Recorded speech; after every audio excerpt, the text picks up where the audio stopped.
All right, all right, all right. Good evening, and happy Sunday evening.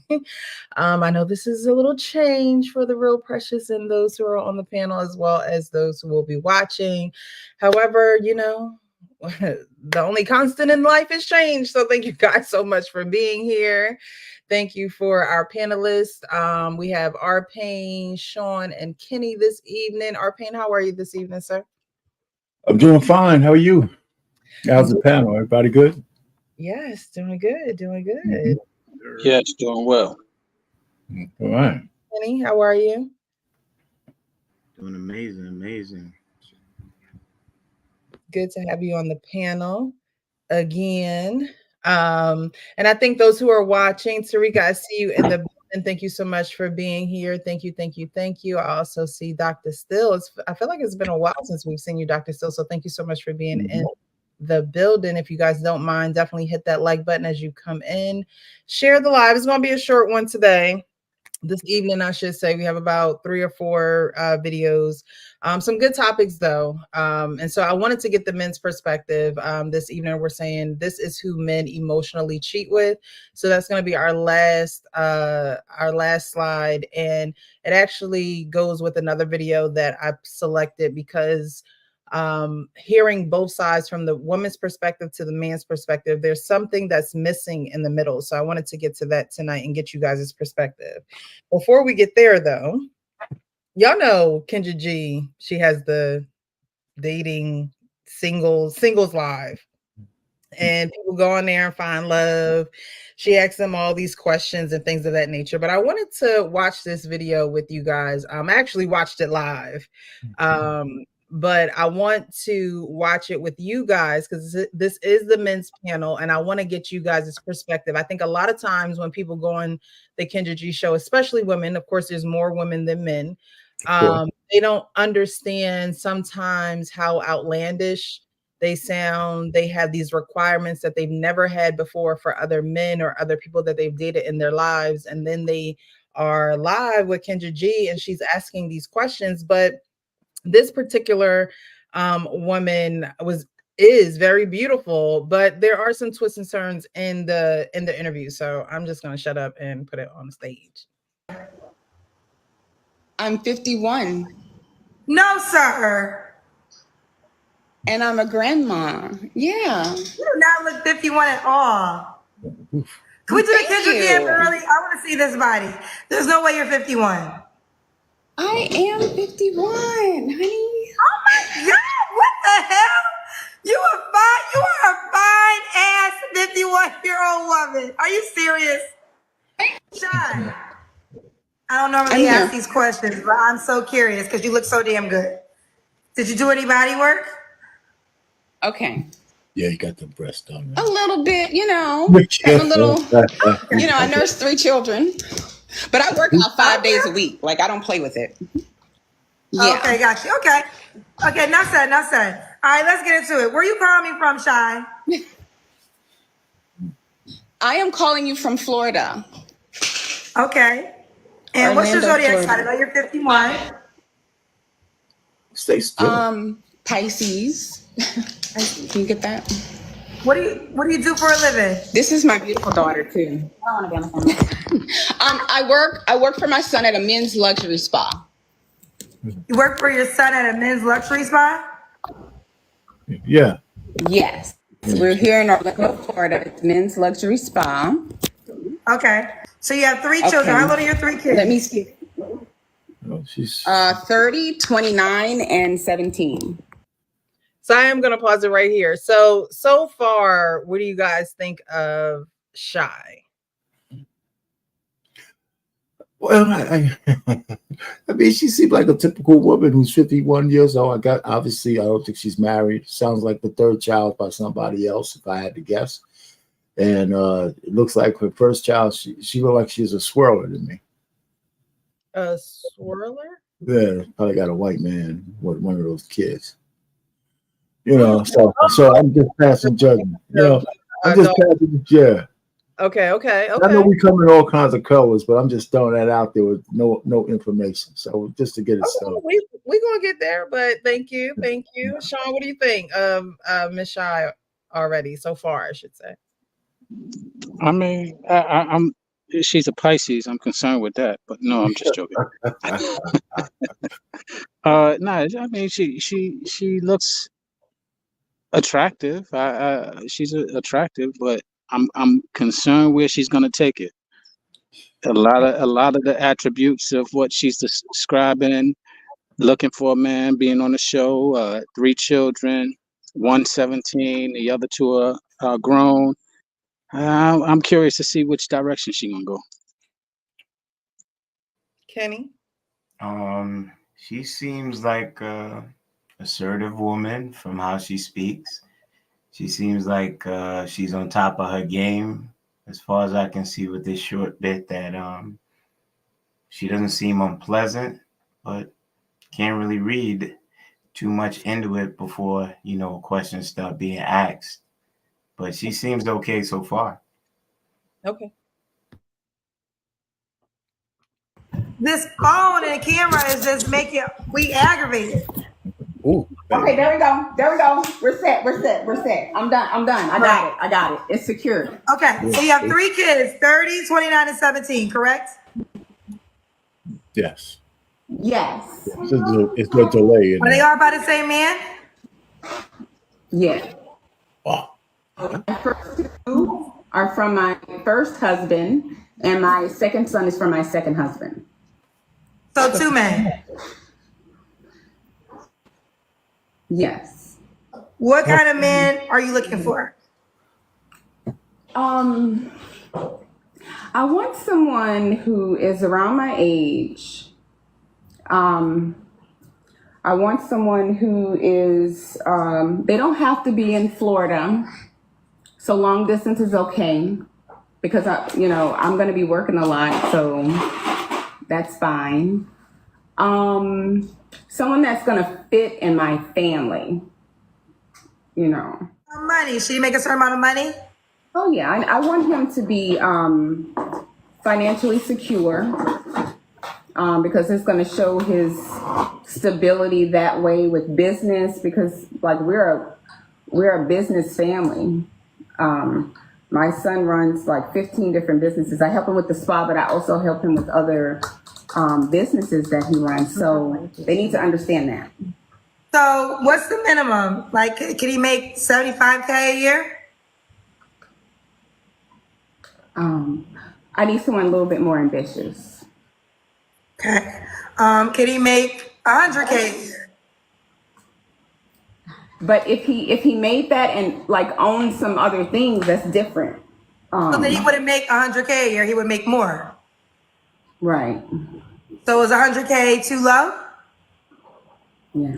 Is there a minimum then? I mean, I don't think he would be able to be generous enough to me with that. I'm Kendra, we being honest. I know. I'm just asking you the question. Yeah, and our lifestyles would need to match. My mom has 2 cars parked outside, a G-Wagon and a Porsche. She needs a man that's gonna be maybe having like a similar lifestyle or better. Okay, so that's fine. The question, listen, that's fine. The question is just simple. She's not good at articulating exactly what she wants. Hey, hold on. I'm the host of the show. I asked a question, and if you answer the question, we can move on. Okay. I know that's your daughter, but check your daughter. Back to the question. Does the guy have to make a minimum amount of money? It's an easy question. If you have a minimum, you can just tell me and we move on to the next question. Well, I mean, I would, like I said, I would like him to be financially secure and stable. I don't want to have to. Say the How about this? If a guy made $150K, should he DM you or is that too low?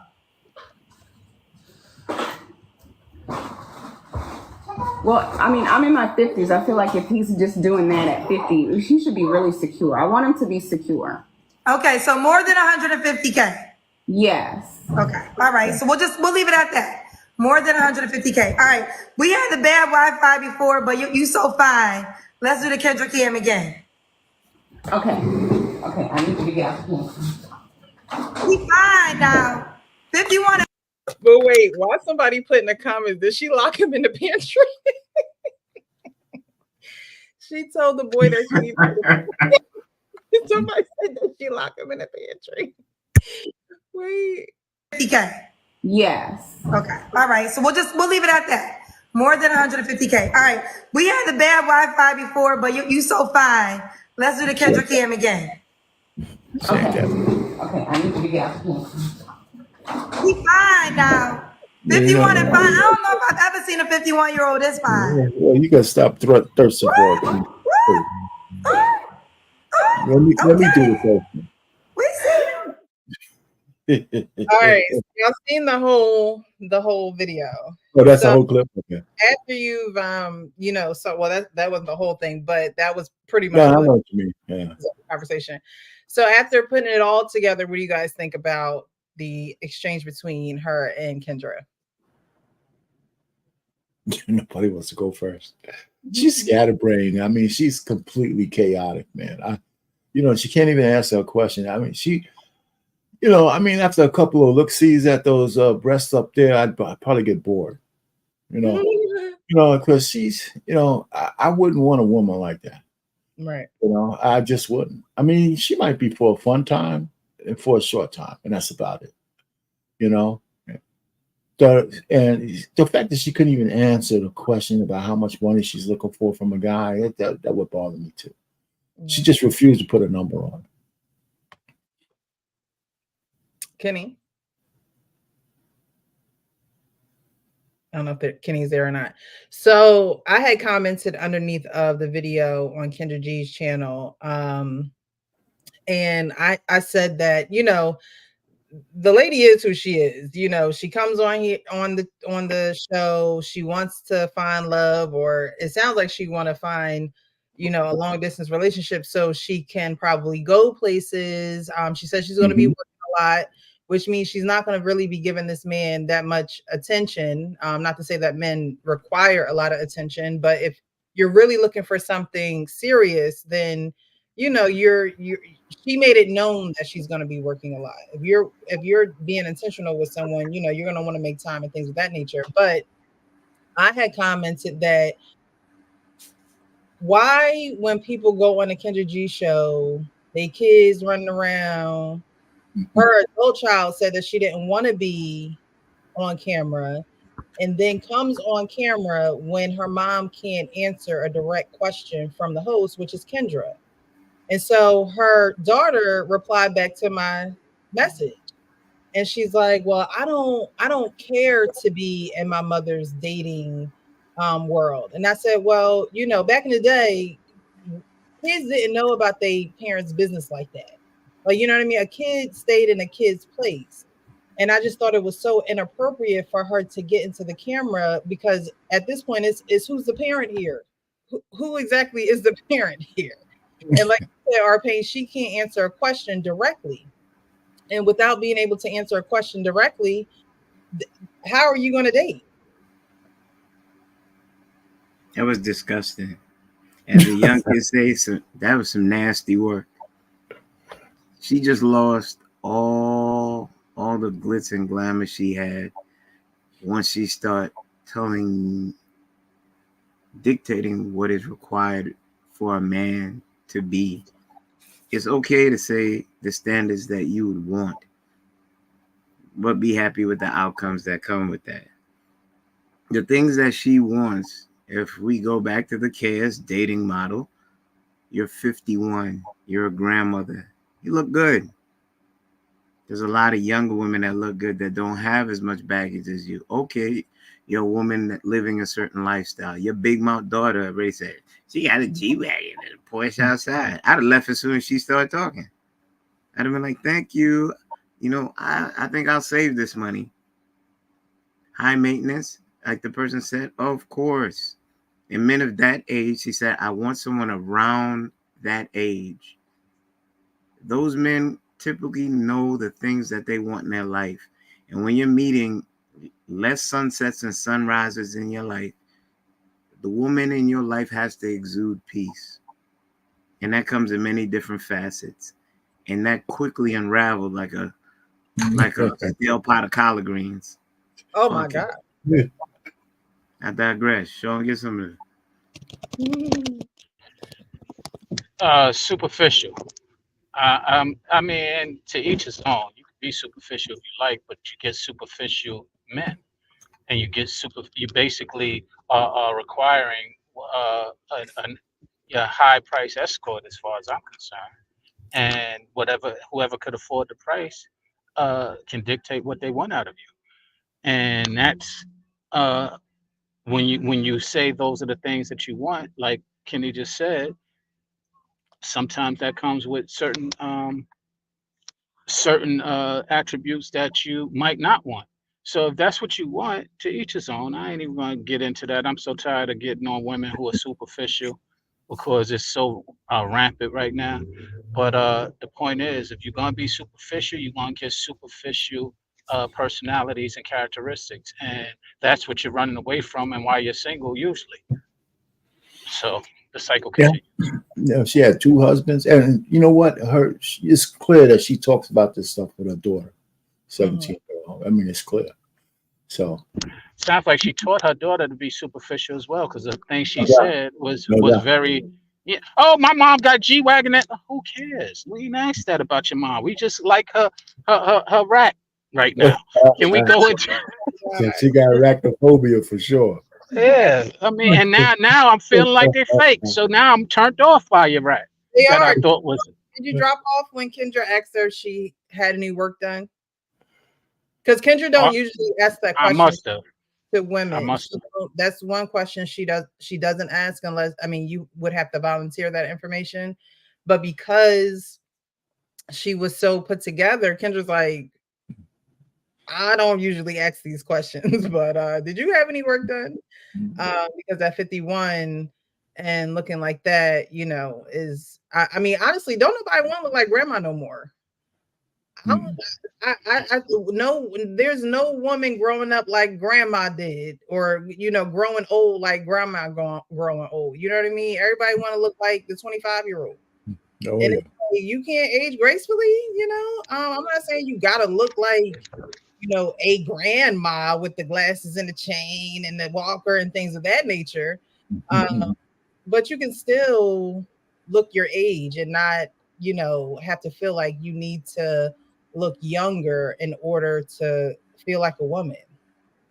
Yeah. Well, here's my issue with superficialness: is that it often is attached to a mentality that has low self-esteem, and that's just a hard thing to work with.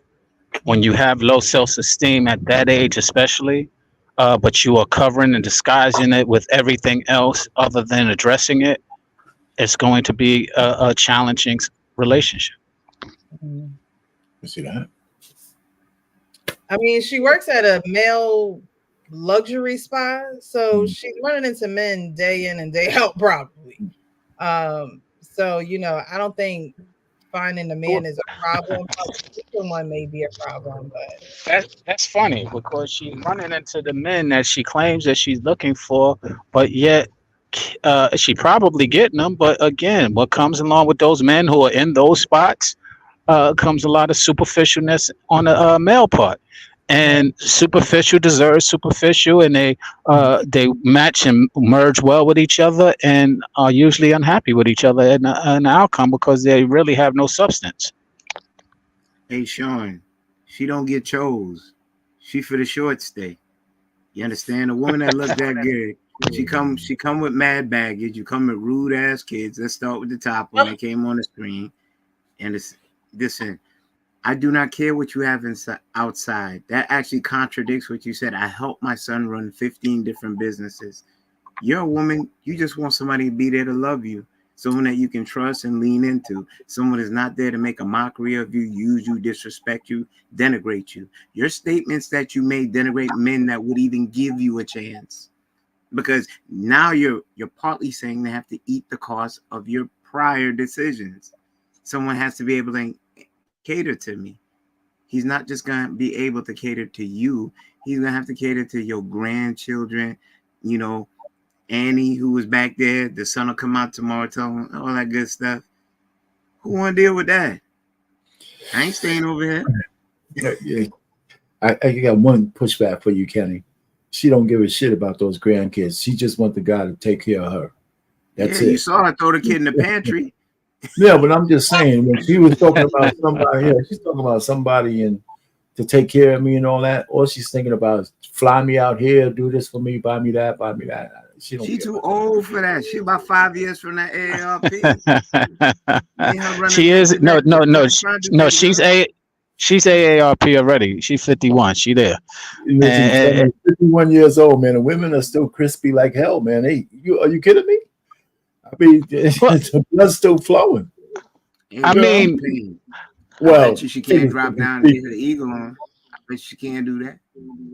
she can't what? Be able to. She might be able to. She might be trying to keep up with her daughter. I don't know what the other two children's gender She are. could throw down, man. I'm sure she could throw down. she's at best a MILF for some of the young guys. A guilt. And yeah, exactly. Yeah, she's a guilt. And if you think about Miss Parker, she was cheating on her husband. Ain't worth nothing. But she's fine as hell. So she worth a good night, but she ain't worth a good life. You're serious. You Omar think about says the two. her body parts, but not mindset. And that's a lot of times when women get, work done, that's exactly what happened. That don't change. Siri. Hey, Siri. It's Siri, right? Alexa, maybe. Oh my God, y'all. Hold on. You got your mood music playing? That is pretty funny. That is funny as hell. You about to get another strike. You're about to get another strike and some more fans.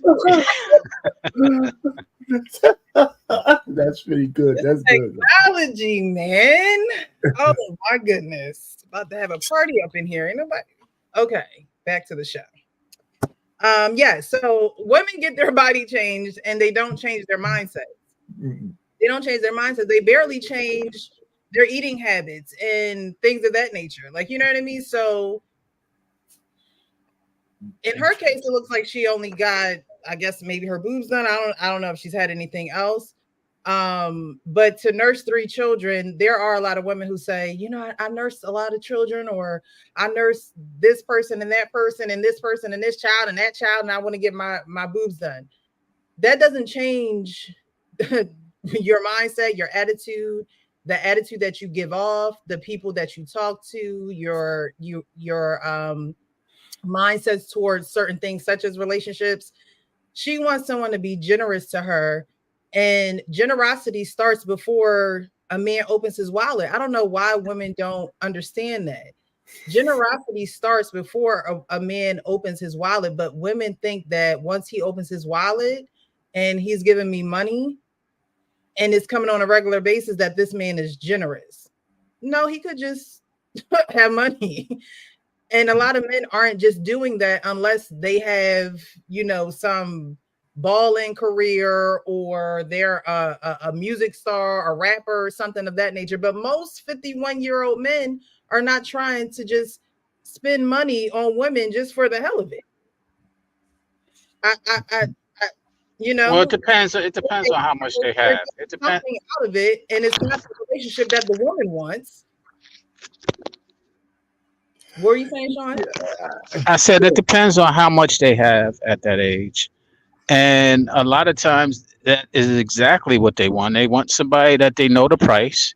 They can go ahead, pay the price, and do what they want.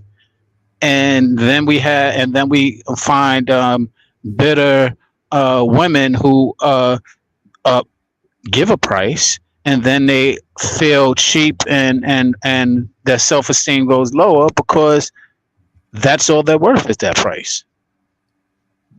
I wouldn't like to say that. That's kind of cruel. Woman is not getting the relationship that she necessarily wants. But then again, this woman don't sound like she wants a relationship, and so it is a transactional type of thing.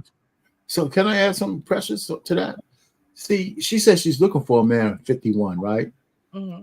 You know, Around I'm her thinking that, well, she said around 51, right? Around her age. Been married twice. I'm, So I'm thinking a man who's that age, probably he's done with kids. I think he would be okay finding a woman her age that looks good, so he doesn't have to dip into the 30s just because he wants to play around with a young girl. You know, seriously. So he'll play around with a 51-year-old lady who looks good. Now her superficiality might be something that might turn him off, but at least, you know, they'll be equally yoked in age, and she looked like she wants to have fun. I think she could. I personally think she could still throw down. I push back on that, Lil Pain, Okay. because quite frankly, at that age, and I'm in that age group, and I'm single, you don't really want somebody who's that age but got a 30-year-old mentality. You rather go with a 30-year-old with a 30-year-old mentality. No, I don't disagree with you. I'm just saying that, you know, if you're just having fun, you don't care what her mentality is. You just want to go have some fun. But again, you're lending to my point. If I'm not caring what her mentality is, why am I going for a 50 when I can get a 30? Well, because a 30-year-old woman comes with a certain amount more baggage. Nah, they actually don't. They're a little bit more possibly, especially when you're older, they're a lot more cooperative because they're a lot more respectful of your tenure. Listen, man, if she's for the streets, man, she knows that you're coming down there to dip the wick, and she's gonna charge you premium prices. She's gonna charge you premium price, you old fuddy-duddy. I know what you want. Let's negotiate. That's what she's gonna do in her 30s, because she knows that's why you're coming down. And you find a 51-year-old whose market value is a little bit less, even though she don't think so in her mind. My negotiating price is a little bit better. Nah, because a 50-year-old, she just said a 50-year-old, her prices are up there because she has the G-Wagons and all of that. The 30-year-old don't got that. So her price is down low. Yeah, well, now you're going down into the 20s. We were in the 30s. Now you're going down to the 20s. So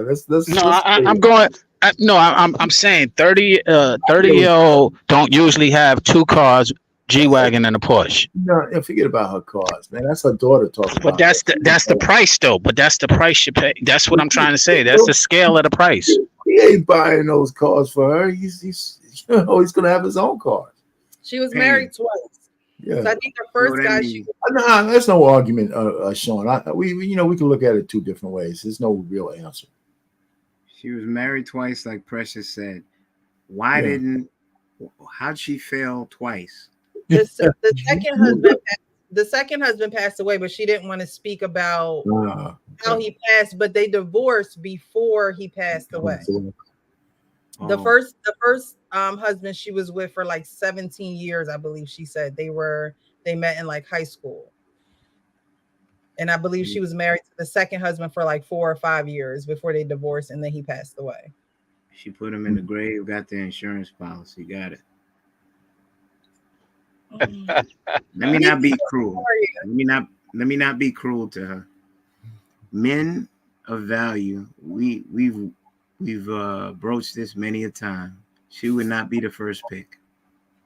Men of value have options. She's competing with the younger woman with real breasts, no baggage or less baggage than she has. And older men, they love to groom women. I don't mean groom like Diddy or nothing like that. Those women fall into line when they're with a man of value that stands firmly on his feet and tells a woman straight up, this is what I want. You want to hang? You can hang. If you don't, it was nice meeting you. Because they know they have the pick of the litter. When you're 51 and I'm having a discussion with me and you're telling me what you want, and I'm a man over 150K, that puts me top 15, 10%? So somewhere there. I'm looking at you like you out your rabbit ass inside my head, inside voice. And then your daughter come behind, what you gonna do? And what you gonna put next to the G-Wagon and Porsche? I'm thinking of how quickly I can get out the door. Yeah, except that if you keep apples to apples, a 30-year-old woman will have a 5-year-old coming to the damn gone thing, as opposed to a 17-year-old that you can say, get the hell out of here. So I mean, no. I mean, You're right. But Payne, you got to think about it. A 30-year-old with a child probably ain't gonna. You still have other choices of 30-year-olds without children. You have choices of 20-year-olds without children. You have choice. You have so many other choices than that 51-year-old lady with high. Go ahead. You got to be equal. I mean, if the chick, we're talking about a chick who's got to be like her in her 30s. I mean, when you're moving the ball, you're making a 30-year-old to be somebody who's looking for something. She might just be looking to have fun, just like the 51-year-old. Go ahead, Ken.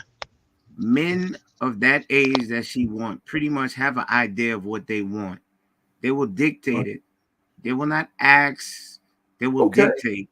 You will dictate men of to her. value. They will dictate. Okay, either hang or you can't hang. This is what I'm offering. This is the lifestyle I'm wishing to put you in. I agree with that. Older women, like older people, become more set in their ways. I agree with that too. Yeah, he would dictate to both of them, the 30-year-old and her. Okay, if I'm balancing that, would I take a 51-year-old grandmother with a sassy daughter all in my ear, or would I take the 30-year-old with the kid where I have an opportunity to do what? To groom her and say, you know what? We're not talking about grooming. You're not letting me. You introduce the 30-year-old. Allow me to make the platform. I'm sorry. Go ahead. The 30-year-old, which aspirationally you would think she would listen more, and has an opportunity to be involved with a man of means. She has the ability to make corrections that a 51-year-old cannot, because they're more set in their ways. Would you disagree about that? No, listen, you're moving the goalposts for the 30. How? The 30-year-old women are just as ratchet as the 51-year-olds. Some of them are. If they just looking for fun, they don't give a shit about your grooming. They want you to pay, and they're gonna give you what you want. That's it. But we're not missing it. We're just saying we're paying more for the older woman. We're paying the biggest payment, the biggest baggage that she's coming with is an old dog who you can't teach new tricks. That's a bag. Bang it out. No, you don't. You want to bang. You don't want to bang out old crepit. Let me not go there. Okay, so we're moving the goalposts. Listen, I agree with both of you. If you want to take a choice to groom a woman to stay with, I'd take the younger one. But if you're just talking about banging them out, the younger one is going to charge you more money because she's going to charge you for her youth. And we're trying to tell you what we're disagreeing with is that's not true, bang. But the younger one is not going to have as much experience on the money. She's going to think a lot of money is $10,000. Wait. She's going. Wait. Hey, let me just share this with you, and we go on it all the time. The younger one, the 30-year-old, is going to want a man with 6 figures. She just finished saying she want over 6 figures. She's already told you that she's more expensive than the younger one. What part don't you get? You moving the goalposts. No, I'm not. You think the 31? I've seen Kendra G's shows. You got 31-year-old women in there want $500,000 from a dude. They got 18 kids from 19 men. And they still want $500,000. Listen, you guys are fundamentally right if you're looking for a relationship. I agree with you. I agree with you 100%. That's okay. We can land it there. We can land. Well, you wait. So did she go on Kendra G's show? Payne, did she go on Kendra G's show looking for, an intimate night or a relationship? She sounds to me that she's looking to get banged out by somebody. Okay, I'm gonna ask again. Be fair. She went on Kendra G's show looking for love, not a quick night. What you said? Not to dip her wick. Okay, all right. You don't think that? Wait. Honestly, you don't think she could go out there and get? No. Yeah, she probably could. I mean, she probably could, but she's using all her avenues. No, she gave her requirements. If you want me, she gave her laundry list of things that would make her acceptable, make the man acceptable to move in there with all her kids and the ones that she threw in the pantry and the snooty little red ball. This is what I come with, and you got to make a lot of money. All right. This okay. listen, I can see the point. We got some new panelists over there, man. Shout out to Big N 11, $10 super chat. He said, I don't want to hear Payne talking about banging someone out. Welcome. Hey, what's up, Big Ant? What's going on, man? No, Hank. Thank you guys for joining. How are you this evening? Hank, how are you? I think my stomach's a little turnt, man, after hearing all Payne talk like this, man. God damn, I might need some of that pink stuff, that Pepto Bismol, some milk of magnesia or something. Okay, man. You know what it is, man. Jeez. That was uneasy. I'm just saying, but no, I'm good. Precious, I appreciate you having a Sunday night show. So that's all good. Shout out to you. Thanks for being here. I appreciate you. How are you, Sean? I don't know if he's there or not. This is Sean's first time being on the panel. Well, whenever he gets there. What's up? What's up, Precious? How you doing? I'm good. How are you? I'm good. Salute to the homies. Big Hank, what up, bro? Salute. How y'all feeling? What's going on now, Sean? I need another sweater. You got me? I got you, big dog, for sure. Appreciate it. Oh, you got merch? Drop it in the chat now. Don't be gatekeeping over there. Is it only men's apparel? Nah, it's unisex. My link is in my what do you call it? That little thing under my name. Let me see. I can drop it though. Pause and Yeah. drop. Definitely drop the information in the chat. Hey, All right, Mr. Payne getting frisky tonight. Sean, anybody ever told you sound like JR? Sean, you think his old ass would sit down somewhere? You think he gets old I am ass? sitting down. I am sitting down. OG been active for a minute, man. Salute to Mr. Payne. Oh man, what's going on? It's after dark. That free come out, I guess. All right, so we're gonna move on to the next topic. We just got a few topics tonight. I'm not gonna hold y'all long this evening. This one I need my phone. So there's a guy who, most times you see women going on the internet to ask for advice, but there is a man who feels as though he said something unforgivable and he doesn't know how to take it back. Okay. You guys might not be able to see this, so I'm just going to read it so you get the gist of what's going on. He says, I know I'm the shitty one here. I came on here to ask people for advice. I can't tell my friends or anyone close to me, so I just need help from unbiased individuals. But basically what happened was that me, 35 male, and my wife, 34 female, got into a heated argument. She wanted to go out with her friends to a club, and I really do not like when she goes out to such places, as she exposes herself to disgusting men who are there only for one thing. And I don't want anyone to look at my wife that way. I've been very clear that I absolutely hate when she goes to clubs, no matter who she goes with. 2 days ago, she told me she was going out with her friends and started putting on her dress and getting ready. But when I saw her outfit, it looked a lot like something she would wear at a club. So I asked her where she was going. And she started huffing and puffing and telling me to get off her back. I kept pushing, and she finally told me she was going to a club, and the argument started.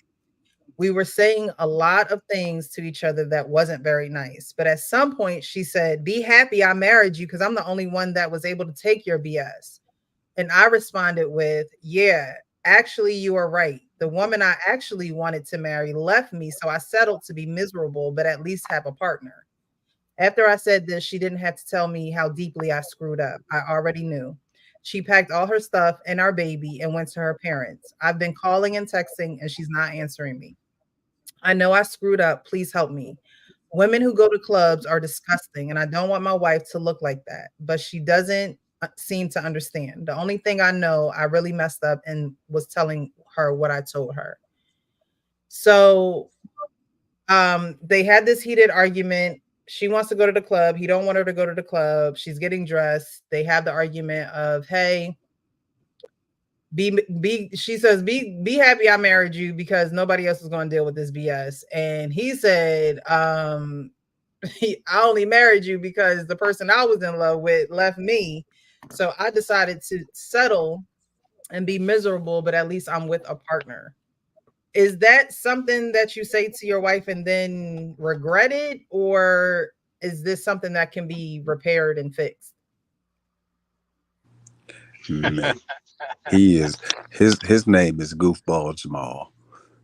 So many Goofball. goofy moments in this. He is a goofball. The first thing is he should have, if he was gonna drop his nuts, you should drop your nuts up front and let her know that you ain't hearing all that club shit. If that's what, if that's how you feel, drop your nuts immediately. That way, when you find out she's doing it, there ain't no confusion. Also, he's a goofball for reacting emotionally. She was absolutely fucking wrong for what she said, but he lost the moral high ground, any more high ground he may have had by reacting emotionally. Well, since you said that, I'm gonna say this. Like, that's some goofball shit. So he is a goofball for saying that shit. Now he's a goofball for after saying the shit emotional. Now you chasing behind her. So now she got the power and the leverage in the situation, and you have no moral high ground. He sounds like a goofy. Now I know a lot of women will say he sounds insecure too with the club thing. I'm not a nigga who necessarily cares about my chick going to the club. I'm not that type of nigga. But I understand dudes who care about that. So just saying, like, he sounds bad all the way around. Hopefully she leaves him and he finds the right chick for him. You know what I'm saying? And he don't get killed in court. Mm. Kenny? I think that that was the beginning to the end. You said what you feel, and you were holding on to for more than a while. You were growing to resent her, and then an opportune time occurred so that it could come out. As for the thing of the woman going to the club, you inspect what you expect. I ain't gonna have no woman out there that doesn't conform. If you're my wife and I walk these streets, I'm respecting you. If you're my woman, you should respect me. You attract what you attract. If you go out there wearing a whore's attire, what you think you're gonna attract?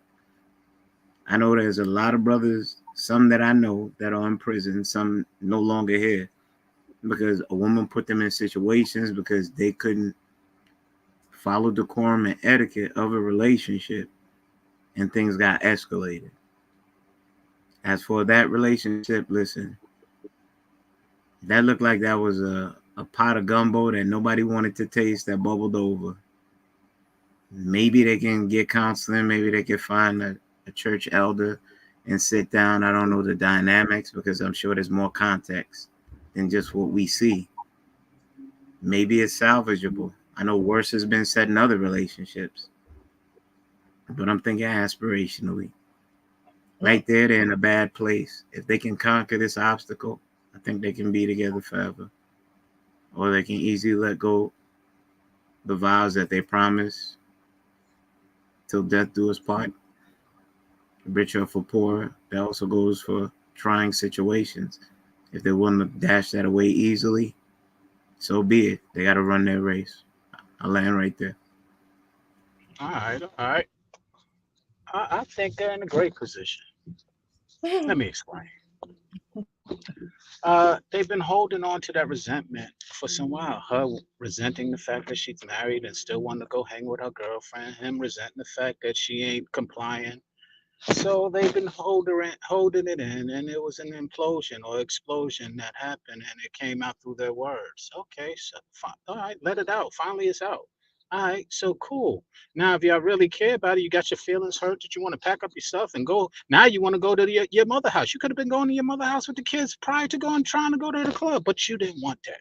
So now he says something that hurt your feelings, and now you want to go to your mother house and take the kid, and he's feeling like, oh, I messed up. No, you finally was honest. All right, she's finally honest. All right, y'all hurt each other feelings. All right, go ahead and start addressing some of the real issues that had y'all resentful and bitter in the first place, and you might be able to do something best for the child.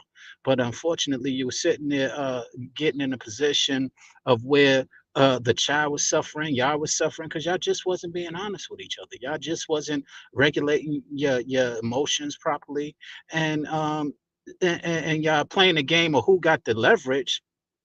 Fuck the leverage. Nobody, who cares? You don't need no leverage. The leverage is y'all both coming and coming to a conclusion that will benefit your child. That's the leverage you need to be concerned about. And right now, they are at a pinnacle of a place where now they can address the real issues that were lingering, that were harbored, that was hiding, that were disguised, that really would have exploded one way or another anyway.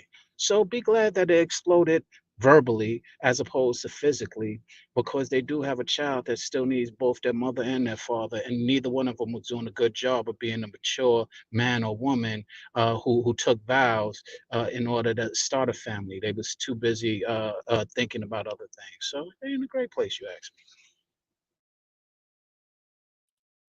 me. Okay, they're in a great place for everything to come up and come out. Well, it done came out already, but they're in a good place to start from there. Okay, Arpane, where you about to go? Yeah, let me go for it so Hank could bring it home. First of all, Sean's correct. He should have had that straightened out before they even got married.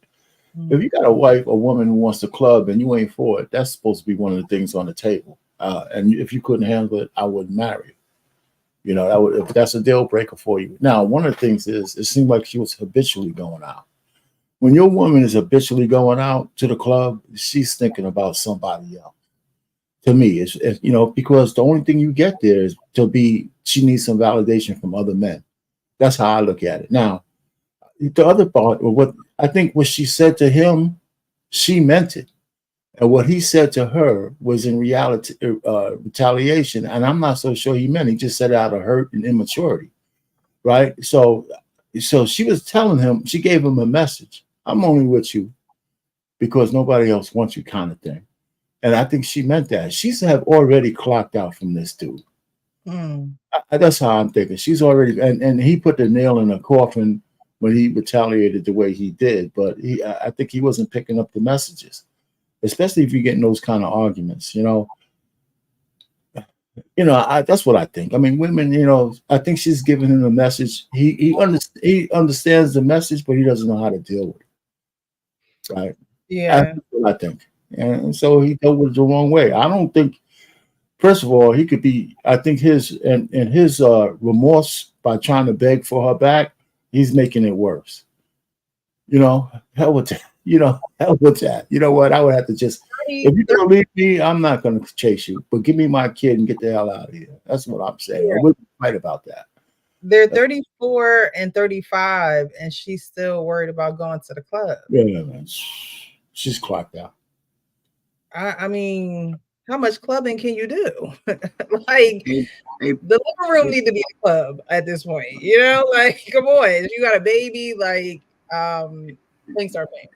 That changes the whole dynamic. Real quick before we get Hank, that's the whole dynamic. You didn't factor in the kid, Payne. I did factor in the kid. What are you talking about? That's what I ended with. You know, first of all, I don't believe that. I didn't. I'm sorry. I think she would have more trouble taking the kid out of the house going to her mother with me than just going to her mother's house. You know, wait a minute. Where you going? You was getting ready to go to the crib. You ain't taking my kid out of the house. That's where we would get into trouble. I mean, I think men acquiesce to that shit too much. You know, go if you want to go ahead and sulk with your mom, go by yourself. The kid's in bed, we're chilling, and I have the kid. You wanted to go out, go out. Just go out, but you ain't taking the kid with you. You know, so that's how I would feel about that.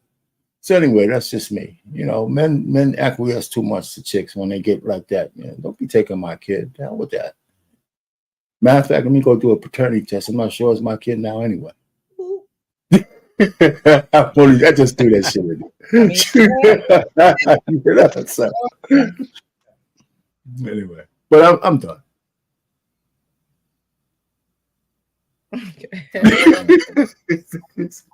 You too old to be this goddamn petty, man. God damn. Well, what's petty? Now you're gonna question the kid if it's yours now. That was just bullshit.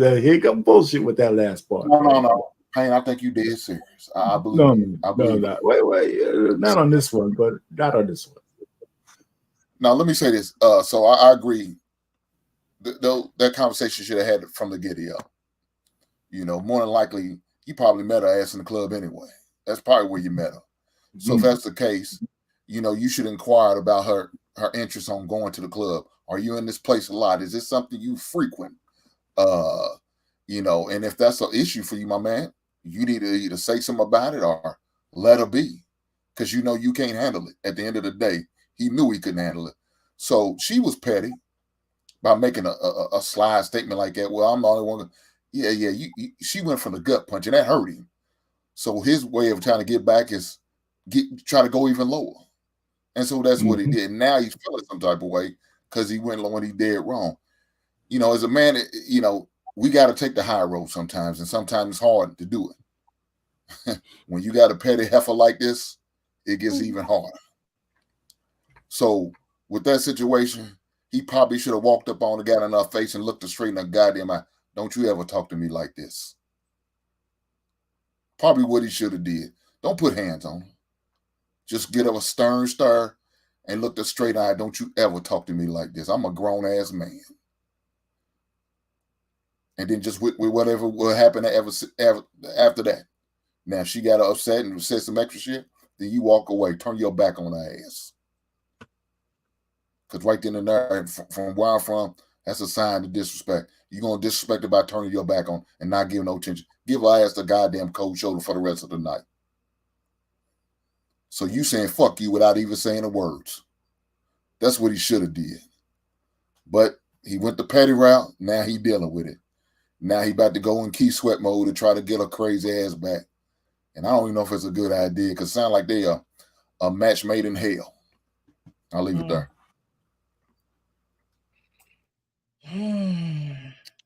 And on top of that, I think he got a great point. But here's my concern with they have a child now, so they got to grow up, and both of them are very immature, not in age because there shouldn't be at 35 and 34. They're immature mentality. Maturity doesn't come with age. Maturity comes with mentality.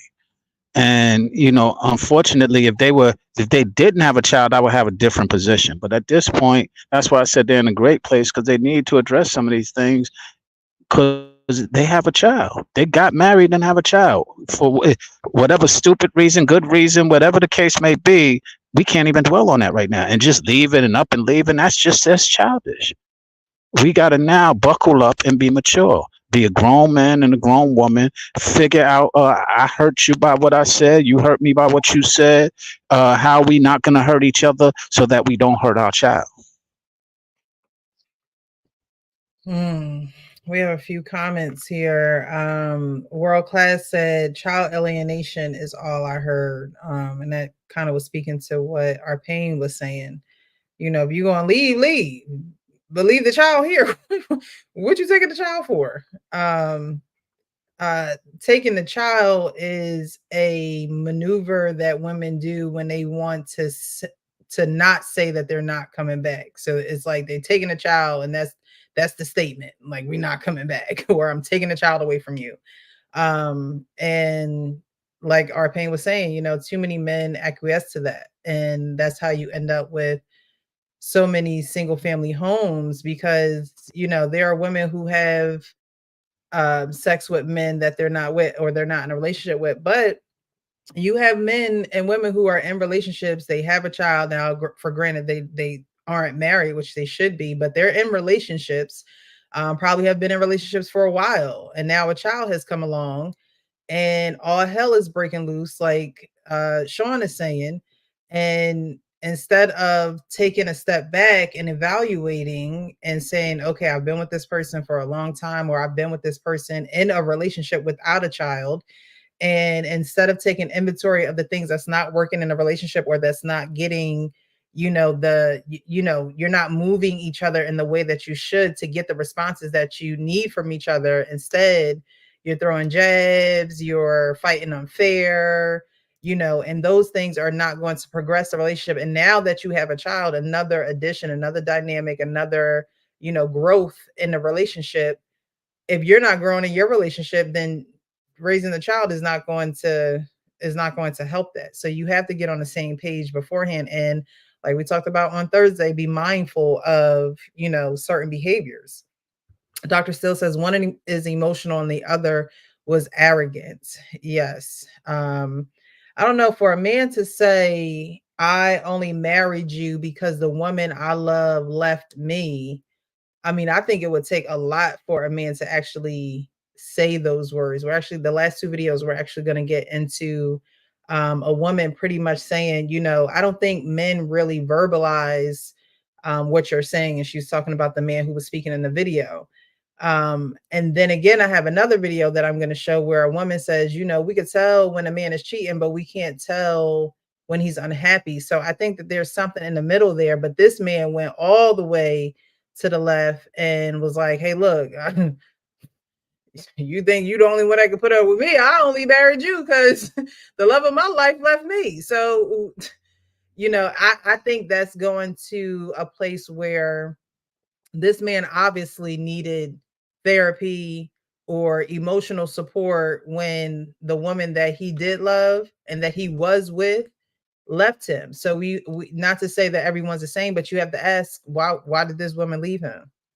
Like, why did she leave him? What are some things that you have to look internally and say, okay, these are the things that I need to work on. Were you emotionally eruptive like that with the woman that you loved? You got to take some emotional inventory. So, he definitely was emotional, and she was just like, hey, look, I'm going out. I've been dealing with you long enough. MR says many of us men pick wrong because of convenience. Yeah. I saw something that said that, men marry, men aren't forced into marriage, which, is a fact. But it said that men marry the woman that is around at the time that they're ready to get married. Do you guys think that that's a true statement, or that's true, or any truth to that, or that's just another? I think there's relevance to that. I mean, obviously, when you get married, now you're opened up to finding out who you want to marry, and if there's somebody who is compatible, who is around you at that moment, and you're ready, you're going to make the moves in order to secure that, or to try and go in a direction you're ready to go in. So there could be some truth to it, and whether that person is around or whether they were around or available prior to, you can argue. But yeah, when a man is married to be married, his eyes are open, and so anything that's in front of him, he's seeing. Let me just say, I think most men who do that are men with scarcity mindset. I think a man who just married a woman who's around him, who's getting the goodies from, and he thinks he probably couldn't do any better, and he doesn't want to compete anymore. I think he'd settle for something like that. And I think that has come with a scarcity mindset. I would never. I mean, if I was anecdotal, that's the only way I can do it. But that's what it sounds like to me. And you might fall in love with the chick, but I think he's getting some goodies. And he said, well, if I don't have to look any further, I'm going to just ask this one who's with me. And I just think that there's a lot of guys like that, probably too many. I agree with you. I would just think that if he's getting the goodies, he's been taking inventory for some time as far as some of the things that he wanted. And that's probably why he made that decision, not out of scarcity, but out of, all right, these are some of the benefits. I already am enjoying the goodies. Here are some of the attributes that I think and qualities that I think that she has that I might not have been really paying attention to. And he has taken an inventory. I don't think he's just jumping in if he was getting the goodies. He pretty much knows her. He probably does have feelings for her. And there's probably some attributes that he might have been overlooking when he wasn't ready to open his eyes. I think both those things could be true at the same time. Yeah, Dr. Agree. So lonely that he was willing to settle for whoever approached him. I was in that situation 4 times. So that could, I believe that happens with men too. You're lonely, you're not really dating, anyone. Maybe you were married before, now you're divorced. you want somebody next to you. You want a companion. But loneliness also, a lot, they say, the devil's playground is, that idle time. Mhm. And so a lot of times you have to find something different to do with your idle time, especially when you're coming out of a breakup, or, like this man said, the woman that he loved left him.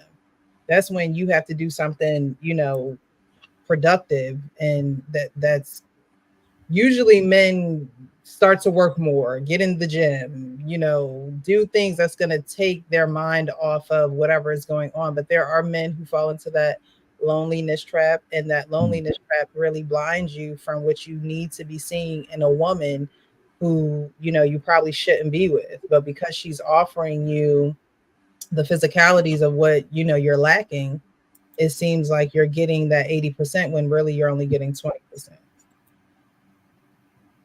I think there's some truth to that. I think I want to touch on a point that was we kind of glossed over. We touched on it a little. The fact that both of them had unhealed traumas. That's why one is running out to the club because she's still not over something that she is absent from, or something's absent in her life, and he having a breakup with the person, or the person leaving him who he's in love with. According to him, he has some unhealed trauma. So we're dealing with two people. That's why I said we're at a great starting place, because unfortunately it would be a great time to break up without a child. But because there's a child there, you got to put on your big boy and big girl panties and underwear and start acting like adults now, and start acting, y'all said things, y'all were petty, y'all, you got to have grace for that, forgiveness for that, and let's grow up. That's the problem. They both are not grown. They both are not healed, or whatever we want to call it. There's a lot of different signs of it, but we got to start identifying these things, not gloss over it. No one's right or wrong. No one's lesser or more mature. They're both immature. They both need to grow up, and they need to do it for the sake of their child. Yeah, because that 35-year-old is going to be like that 51-year-old. And then she gonna have her daughter in the background like, no, my mom drive a Porsche, and so that's why it's important to really be on the same page with the person, especially if they're married. You're married. It's not like, you guys are just dating or courting each other. At this point, you're married. So obviously you missed some red flags in the beginning, but you took that step. You went to the altar. So, if there is it don't seem like there's no domestic violence going on, it seems like her going to the club could be a gateway or an avenue for her to be able to have access to other people, and other people to have access to her. So, that I'm sure he's looking at that like, yeah, I don't want that to happen. But the way that he's conveying the message to her is completely off. But it doesn't help when, for them to say there are only reasons why they married each other, as if they wasn't standing at the altar and said vows. It's just like, what y'all say the vows for then? Y'all should have just said what y'all just said at the altar. It's like, how do we get here? How did we get here? I gotta give pushback. He should have actually never married her. Actually, I gotta give pushback on what they say. You marry and cleave to what's in your vicinity, or you will have a rampant. You would have a large percentage of men getting mail order brides or going across seas on a whim to marry women. You tend to get in relationships with who's in your locale. That's a given. And most of these relationships are people that have started from friendships or acquaintances that you know. You're not cleaving people on the regular that's out there in Timbuktu or Nepal. No. You're dating in your pool of people that are around you, or that come to pass, and that's the high percentage. And within those, you have fruitful relationships where people do the time, do the introspection, learn about the other person, and they learn about you, learn about your shortcomings, accept you for your flaws. Then eventually one gets brave enough to take a knee and say, you know what? I want to give this a go. I want to see if I could have a life with you. I think that there was something that they're not telling within these bitter statements of how they got here, because I don't know many people that don't really like each other would commit to a full marriage, then have a child. I don't know if that the child is premarital, postmarital, but if it's postmarital, now you no longer have a say to, okay, Splitsville.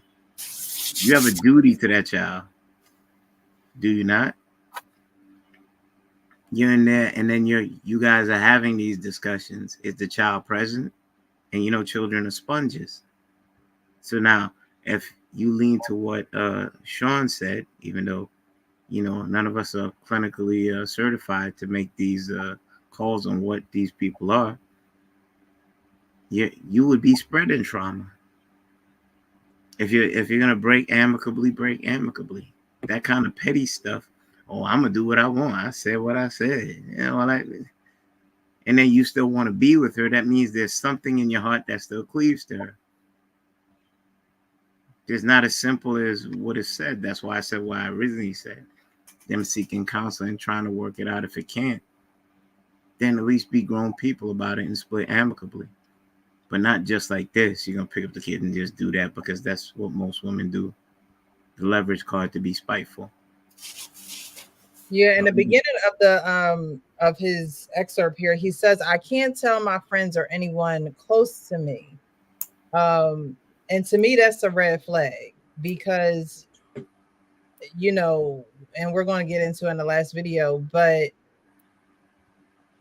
is it common for men not to talk about their issues and things of that nature? Yes. But a mature man would know that he would need, like, can he say, either counsel, a mentor, a trusted friend, someone that you can bounce your, you know, ideas, insecurities, what you got going on. That is needed. That's needed for women and that's needed for men. You know, it's needed for both parties. And so the mere fact that he has to come to the internet and he can't go to anyone who knows him, like truly know him. You're supposed to be able to, you know, talk to someone who truly knows you and loves you and will let you know about yourself.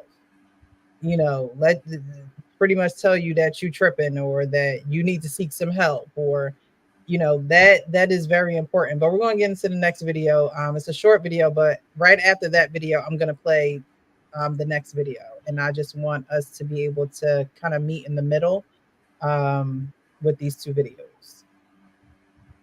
Say, ladies, why does our sense of discernment always tell us when a man is being unfaithful, but it never tells us when a man is unhappy? And I ain't gonna lie, it kind of made sense. We don't be seeing that shit coming. But we can tell when that mofo is cheating. Ladies, do you want to answer this in the comments? Because I want to know. I'm curious too. All right. So she says women can tell when men are cheating, but can't tell when he is unhappy with you. Right. So we're going to get into this next video and then we're going to talk about it. Tough part. What was her job at the beginning? Was it bitch and complainer or cheerleader? Well, originally she was the best cheerleader. That's why I chose her forever. She made me feel like the fucking best. Well, at what point did it change? Because guys do what you cheer them on to do. But the more you disregard, the more you complain, the more you go like, well, it wasn't done the way I wanted to, my way, the less they're going to be like, I want to fight for you. If you start taking your guy's kneecaps out, he stops fighting for you. Well, I don't want to be accountable for that because he should be stepping up. He should be standing up. You hit him in the kneecap, though. You're kneecapping the guy that you want to stand up, and you're the reason he's doing it. How conflicting for this guy. It is conflicting, but I don't think that men are communicating that. I just think that men who are isolated, men who don't have mentors, men who aren't taught the way, men who don't even know they can be warriors. Right. The only influence that these guys have, and this is a very important sentence, the only influence and the only person that they want happiness, the only person they want to feel joy and connected, the only person they want intimacy and love, the only person that matters is their girl and how important her opinion is. And what opinion is she giving is also important. And as soon as she's the nagging, complaining one, the most important resource in his life does not approve of him. He's not good enough. He's a problem and he doesn't do anything fucking right. What stand up for yourself thing? What stand up and do things is he supposed to have when the one person he would do it for is his hardest critic? He doesn't have a pack. He doesn't have the guys to lean on. He doesn't have good mentorship. He doesn't have the brotherhood. He doesn't have that stuff. Do you know, I have hundreds of guys when they come in and they go, I can't believe that what you built exists. We have all these guys who get together, and I'm talking about the baddest ass dudes, you know, MMA fighters, strongmen, police officers, soldiers, Marines. We all get together, Navy SEALs, you name it. We get together and we do have that open vulnerability, that heart, that empathy. I love you, bro. I'm here for you. Man, that's tough. What do we do to serve you? How can I have your back? That's the thing your girl is supposed to do. I even made a joke that most of my guys are emotionally cheating with the brotherhood because my guys are the only ones who seem to give a fuck. So I played both of those videos back to back because the woman in the first video says, we could tell when he's cheating, but we can't tell when he's unhappy with us. In the second video, the guy is going on about a woman first being a cheerleader in a man's life and then becoming nagging and not really supportive and kind of hitting him in the kneecaps and not really being who she initially was in the beginning of the relationship. And so the woman says, well, men aren't necessarily communicating this, you know, the way he was articulating himself. She's like, men aren't communicating this.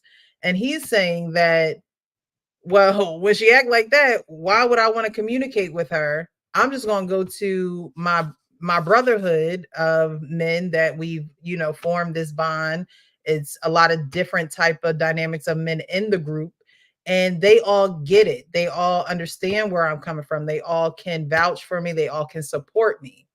So when a woman says, well, we can tell when he's cheating, but we can't tell when he's unhappy, are men really verbal when they're unhappy, or are they just going off doing their own thing and not necessarily communicating that with the person that they want to be open with, the person that they want to love and all that good stuff we were saying? Are they communicating these things or not necessarily? Whoever wants to start. Oh man, there's so many dynamics to what just those two videos, and there's so much truth to all of them. Finding out the roots of them is where we're gonna have a lot of the discussion. So yes, women are cheerleaders. Yes, they can see when a guy is cheating, because really what they're listening for and what they're looking for are different. And when they first start, they're looking to find out all of the intriguing things that make him tick, because they want him. They're interested. They value those things at that point. Then at some point they start valuing what they want, and stop valuing what that person is, and stop valuing what they started out valuing. So they started looking for those things. And you, like, for example, if you're one of us, they're looking at your podcast, they start out with that. Then after a while, they veer off and they're looking at whatever else has got their interest. But the first thing, the initial thing was they was looking at what it was that you was doing, and they were cheerleading that because they was interested in that. But for some reason, they got complacent at somewhere, somehow. And so then it lends to where men start veering off to their friends who are still interested in what it is that they think and what it is that they are doing. And so you have that dynamic that developed in the second video. So it's kind of like, I understand both of those scenarios, and they are rooted and develop in the places of what people and what specifically women are interested in. Initially, they're interested in everything about the man. The question is, when do you start losing your interest and why? Okay. So are you saying that that's a question that needs to be answered on the woman's end? Because if she didn't lose interest, and if there was no reason for her to lose interest, then he would be more communicative. Or is that what you're saying? He didn't have to be communicative in the first place. She was looking for the things that interest him. So where did you stop looking? Where did you start feeling like it's not important to understand anything about your man? Where did that's the question that I would ask any woman if I was giving them advice or just listening to this. When did you loved him at some point? What were the things that you loved about him, and where did they go? Mm-hmm. Okay. I'm gonna say a couple words. Mm-hmm. Simp, sassy, zesty, gay. And one statement that really grinds my gears when I hear certain women speak, and they start off with this: if you was a man, okay. Most men don't have a safe haven where they can rest their concerns and how they feel to anyone without being shamed, unless you find a special friend or you have a special group like that man tried to show you, because the majority of the women would say that they're that safe space for them men. But we know so many women that in times of adversity, they weaponize those things that men do, divulge to them. Men have to project this stoic thing, never cry, never show fear, never show hurt in this world, because we're denigrated, profiled, and minimalized. The majority of why this space is so packed with men that's supposed to be red pill and, voicing their opinions in negative fashion is because they don't have that haven where they can rest and trust that said females would not take those things for granted nor weaponize them. And I'm not saying all. And then when women say, okay, I have female intuition, I know when you're cheating and I don't know when you're hurting, I beg to say that's a lie. I beg to say those women that say that are selfish. They see it, but they care not to see it because they would fill in those blanks rather than roll up their sleeves, be that rib, be that support, that thing I talk about, be that thing that brings peace and calm. They prefer denigrate and emasculate men with those words that I gave you. So why would I trust you in that simple place? I mean, not that simple, that tender place where I know can break me in two. I would never let you get there. I would spoon feed you some. I could coexist with you. I can be your protector and provider. But as for opening that door way down in, the basement, I don't know about that. I think I'll give you enough as I can bear. I still love you, but I don't think I want you to touch me there. So I have a question. So if most men don't have a group, a support group or mentor, whoever to speak to, right? They don't have this. Yet you get in a relationship with a woman who is already complex in all her ways. Relationship's going fine. It's going great. Then there's times when it's not going so fine and it's complicated and, you're having these feelings. Would you agree that having these conversations and diving into these topics with her would be difficult for you if it's not something, and not you in particular, but a man, if it's not something that he does with anyone? Yes. I would say yes. The interesting thing is I say it to women all the time, and I say it to men as well. There's nothing you can hold and throw up in your face if you ain't ashamed of it. So we have to be able to mature as men to not allow something to break us down in a manner, and women as well got to be able to,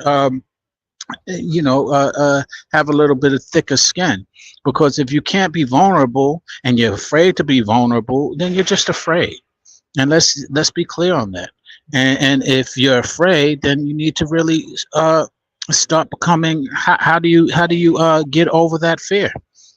Because that's what it boils down to. You're afraid to be vulnerable because you're afraid that they're going to hold it against you, or they're going to throw it in your face, or they're going to feel a certain way about it. Well, then you're afraid, and that's fine. But let's address that. Let's not sit there and be absent or go into isolation because we're afraid to talk. Doesn't make sense. I don't recommend it for women, and I don't stand for it for women. So I can't stand for it for men who are sitting there trying to stay in a place of, nah, I don't want to, I don't want her to throw it back up in my face and weaponize it. She can't make it a weapon unless it's something that can harm you. Sean, you gave case in point. I'm sorry. Go ahead. You gave case in point of how a relationship that you were in turned bad because of how someone spoke and also treated you. And you're no longer in that relationship. I believe it was many episodes ago, and I remember like an elephant. And now you're saying it's not. A woman can snap a man in two. The greatest wars in this world were fought. I agree, but we need to be able to strengthen ourselves so that can't happen as easily. So, but when you say it like you just said it, you had the floor to just show that your statement didn't hold that. It fell flat because it would be hypocritical from what you said prior. Which is that you held certain things, and when said to you, that caused the demise of the whole relationship, like that thing that Precious just read out. A woman destroys you like a razor blade with 1,000 cuts.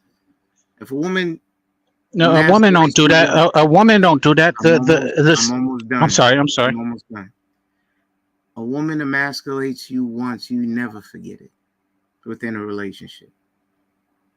That's a wound that don't heal. Because it will always be revisited once her tone rises or it goes to that place, you will always remember it. So men have to be very careful because men are fragile just as they are women. Because we have the social contract. That woman that you cleave to, you should be willing to die for. And if you can't fully lean into her, most men are fragile with their egos. I said spoon feed. There'll be a point in time when you may be able to cross that bridge and take that leap of faith to a woman. I did not say it was impossible. Well, I just don't think that you should get in relationships with people that you can't be honest with. I think that's the mistake that most people are running into. You want to be in a relationship, great. But if you can't be honest with someone with how you're feeling, what's bothering you, I think that women can tell when men are cheating because it's obvious that they are veering off, or it's obvious that they're spending time away. But it's not as obvious as what's on their mind, because that's what they choose to do when something is on their mind. So that's why that woman is probably like, well, I don't know when he's unhappy, because he doesn't say anything. He's not communicating that, but his actions are showing that he don't want to be here. And I'm not saying that that's the case, but him going away doesn't help the situation if a woman, does really care. Now, a woman could inquire, a woman could ask questions and things of that nature, but that becomes nagging after a while if you're not the type to be hot, honest, open, and transparent on what's really going on with you. And you can still give that spoon-fed, information to her, but it has to be something. Because just like a man can veer away, women veer away too. They always say women mentally check out before they actually leave the relationship. Well, a lot of men physically check out, and mentally they'll probably keep their mind intact, but now you're doing things that are counterproductive because now you inserting your penis in somebody that you're not in a relationship with, and there's troubles that come with that because now you don't know what type of crazy this next girl got. At least you know the crazy you're dealing with. So there's a lot of different dynamics that can come when people aren't communicating. But if you as a man, as a leader, can't communicate what's going on with you, then you shouldn't be in a relationship. You should be in a relationship with someone that helps you do that communicating. That's the person you should be in a relationship with. I agree with you on that point, but I agree with you on that point. But here's the real kicker. I would say with the first lady, that her guy probably told her what's wrong with him 100 times. She just didn't hear him. She looked like the kind of woman who didn't hear him. I mean, that's what I'm saying. The fact that she's not in tune with him is not because he ain't talking to him. I mean, women in general don't give a shit what we say. So she's, and a lot of these modern women are always attuned to whether their guys are cheating because that's all they talk about. They always projection that cheating bullshit. And she looks just like the actual prototype of a woman who would talk just like she said. Right. So, I'm stereotyping her and I'm doing it because she looks exactly like a suspect who would think that way. And her boyfriend, whoever he is, because I don't think she's married to him, probably told her 100 times what's wrong with her. And she just doesn't give a shit. I get what I want out of him, and I'm only tuned in whether he's cheating on me. And that's more. I think that's more of the situation as a man, not opening up. And the truth of the matter is, and I agree with you what you said. In general, you should, if you can't trust a woman that much, you shouldn't get into a relationship with her. But the relationships these days are based on mostly transactional, and the trust thing is not there. They don't really necessarily have to trust each other to have a relationship. Now, if we're talking about marriage, that's one thing. But if you're just fooling around with each other for the time being, how much time do you really build up the kind of trust that matters? So, right. And a man, wait a minute, Sean. So a man should, you got to be very prudent with whoever you tell your intimate secrets to, including your wife. You got to be prudent. And not, well, hold on, Sean. You sell a lot of stuff. And whether it's not because you're afraid that she's going to burn you one day, it's because she doesn't need to know all that stuff. She just doesn't. You got to be prudent in what you tell her. Because when the shit hits the fan, she doesn't need to know whether you're strong enough to have her back because you let her know all your goddamn weaknesses. We don't need to be offloading all that stuff on our women. Forget about it. And that's just me. So I can hit there's somebody else I could talk about the second guy later on because it's part of that too. I was laughing at what you were saying, Payne, because you have a funny way to tell men who are single what they just to get hit and just to have sex. No. You say it like a relationship is only a relationship when you're married, and it's not the case. No, listen, Sean. I know it's not the case, but I can only speak for my thing. We're in these streets here, Sean. And it seems to me the biggest problem we have is that people have these relationships and they're all over the place. That's where all the trauma comes from. That's where all this stuff comes from. And people are not really committing to each other. So they're always in between. And not for everybody, but I think the majority, like him says, don't say some. I think the majority I agree. With each other. That's what I agree. I agree with you there. But what I'm sharing with you, is that you say that and you're right. But then you offset like, if you're just gonna, if it's just having fun and it's just then that really conflicts with the point of a significant relationship. And when I speak of relationships, I'm speaking significant relationships only, whether you define it through marriage or whether you define it through commitment. And so. And I don't want to play around with it. Like if you're playing, then you're not thinking about a relationship. Let's just be clear on that. And that's the part of. They could call it what they want. I get it, and that's why we have so much confusion because we're calling anything a relationship instead of identifying what it should be.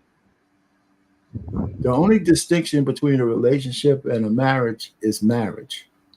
Everything else is a relationship. If I'm with a girl, And whether that's- it's serious or not, it's a relationship. And that's how you speak, and I'm correcting you. That's not how it is. That's your mentality. That's your what I'm sharing. Read it that way, Sean. Okay, I know, but your meaning doesn't apply with everyone. Is what I'm trying to share with you.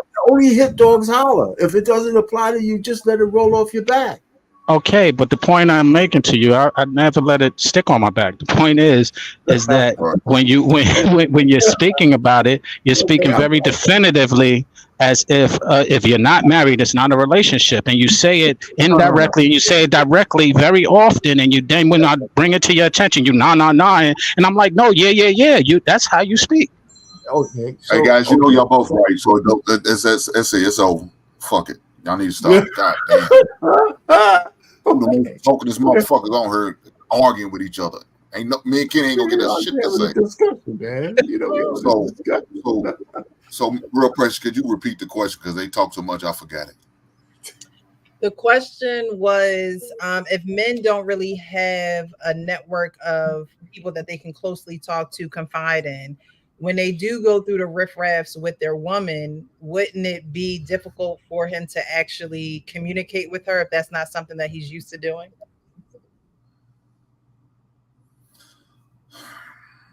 Let me say this. Most men know how to communicate. Now, it's all about I think it's their comfort level on how they talk to the women. Because talking. If you could talk to your guys, you could talk to your women, but you got to get past a certain comfort level. You know what I'm saying? And what you're comfortable with sharing and what you're not comfortable with sharing. That's the hang up right then and there. It's the comfort level that you got to have. And some guys don't feel comfortable because maybe they seen what their women do. Look, guys pay attention all the time. If you're gossiping with your friends about what's going on with them, why do I think you're not going to do the same thing with us? Soon as I put you in a mood that you don't like, who's to say you're not going to go share? Girl, that motherfucker here, he get on my goddamn nerves. He did such and such and such, and I can't stand that shit. That annoys me. So now we see this, we watch this, we pay attention to all this. So now it's like, damn, now I got to be watching what I tell her. Now I got to watch what I say to her. Because whatever I'm going to say to her, the street's going to find out. And I don't want no woman who talks too goddamn much and tell all our goddamn business. No man wants that. Now, some men accept that. I don't see why they accept that, but they do. And still go and tell her. Yeah, that makes no sense to me. So if you know your woman's a gossiping ass heifer, you better keep your goddamn mouth shut. And just tell her what she needs of her. If you feeling a certain way, you better figure it out by yourself. Because if you don't feel like you can share this with her, you in there for the long. You in a lot of trouble. First of all, you probably shouldn't have married that woman. That woman should have never been blessed with your last name. But for those who already did it and said I do, and ain't shit you could do back out of it, you better figure out what you can say and what you can't say though. And find somebody lower in your circle that's got some goddamn sense about them, could talk you down if need be. I'll get you through it. I'll leave it there.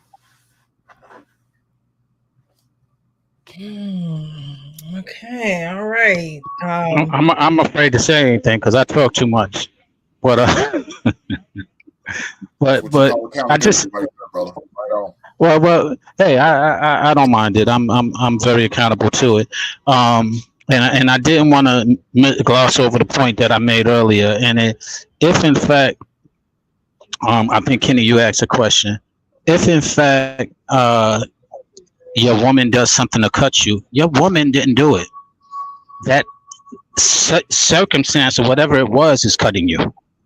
And that's just the case. And to Hank's point of what he just said, if you have something, if you know their tendencies, men speak out, but men put your business out in the street as well. If you notice a person who puts your stuff out in the business and you can't trust them to put, then you don't tell them things. I agree with you. No problem. You limit what you speak to them on. And if that happens to be your woman because she can't hold water, then when she asks you, well, why didn't you tell me that? Well, it's because you don't hold water well.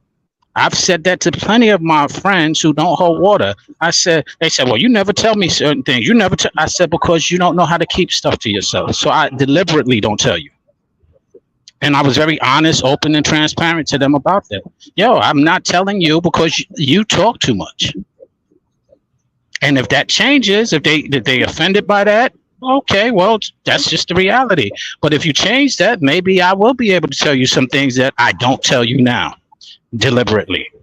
And they're very good friends of mine. Okay, so the second video is about edification, right?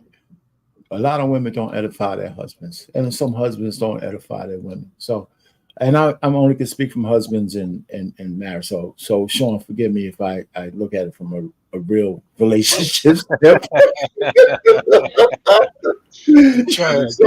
Real.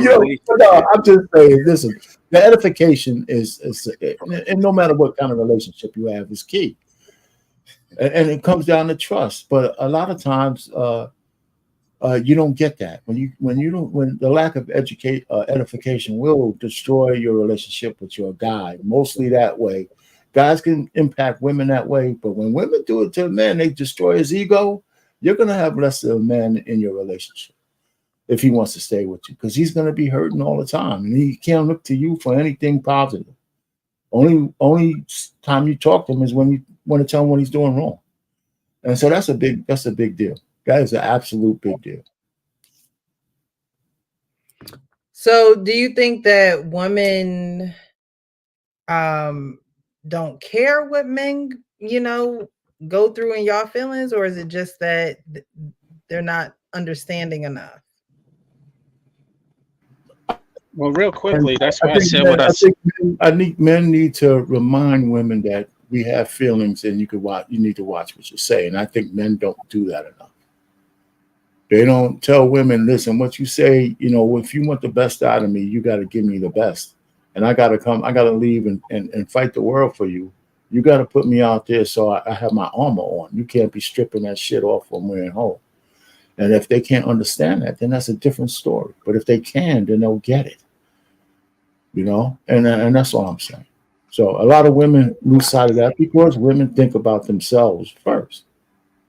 Most people do, but women have a good knack of doing that. So I'm not excluding the men, but women tend to. How am I satisfying this relationship first? It's all over the place. You just hear them talk. And that's true, but women do listen when they're interested. At the beginning of the relationships, they're listening very clearly. They're listening to things you didn't even tell them.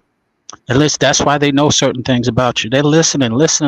But once they get into the relationship, the complacency might happen, and then they stop listening, and we complain about it. They know how to listen. They listen to what they want to. Okay. So yeah, most women are not good listeners. They are good communicators, but they're not good listeners.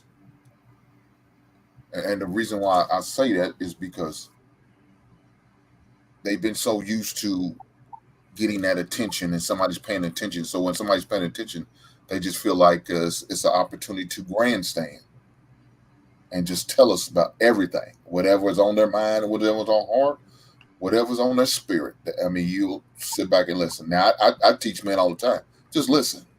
Pay attention to women. Don't talk a lot. Get that intel.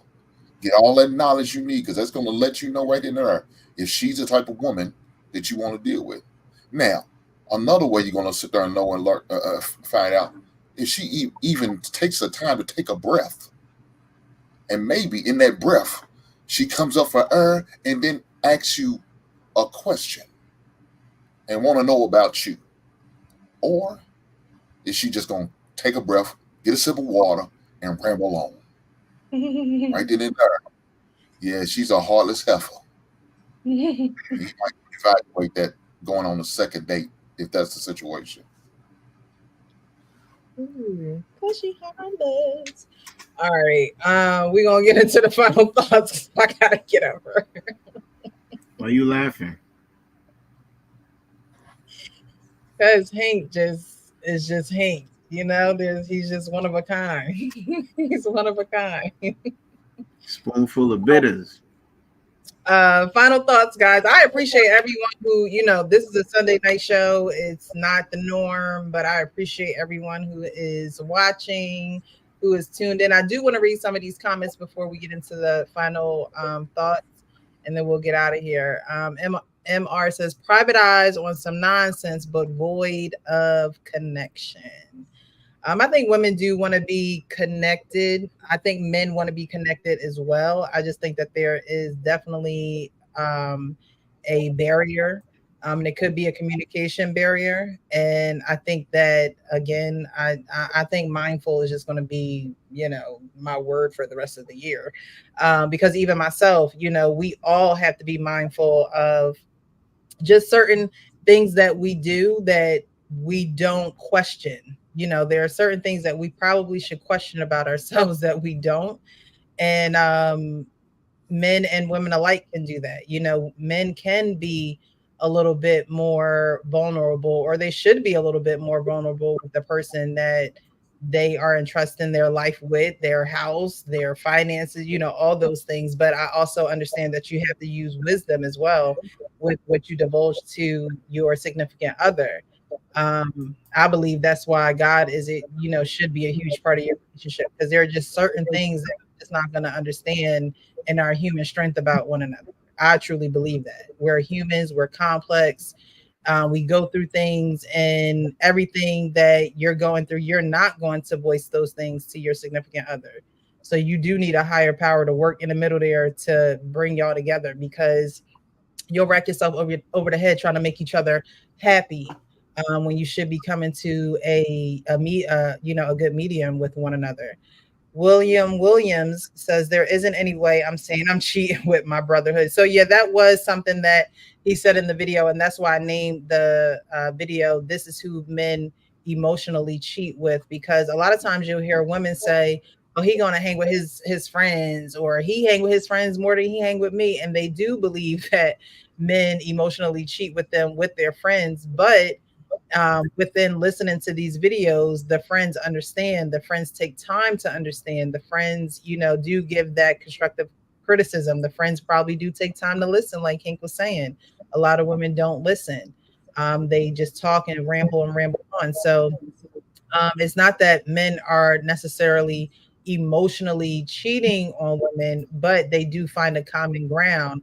But if you can find that common ground with your friends, you should be able to find that common ground with the person that you're having sex with. That you should be able to find it with them as well. And if you can't, then you just don't need to be with that person. You don't need to force anything with anyone. Just no need for that.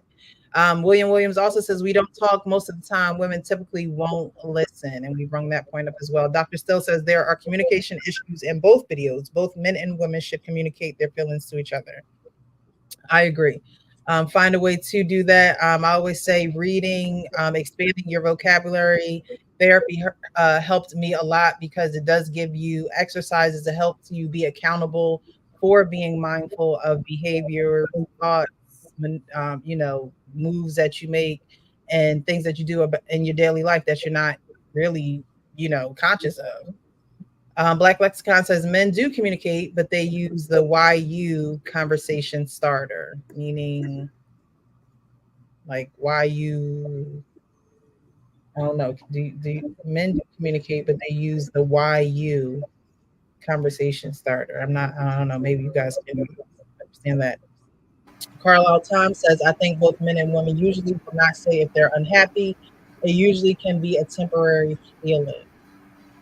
Yeah, so that goes within using wisdom and being wise on what you divulge, because sometimes it is a temporary feeling, and you have to, especially for women, we have to really, decipher and be wise with our feelings, and question our feelings. Why am I feeling this way? What's causing me to feel this way? Is it even him, or am I irritated at something else and I'm taking it out on him?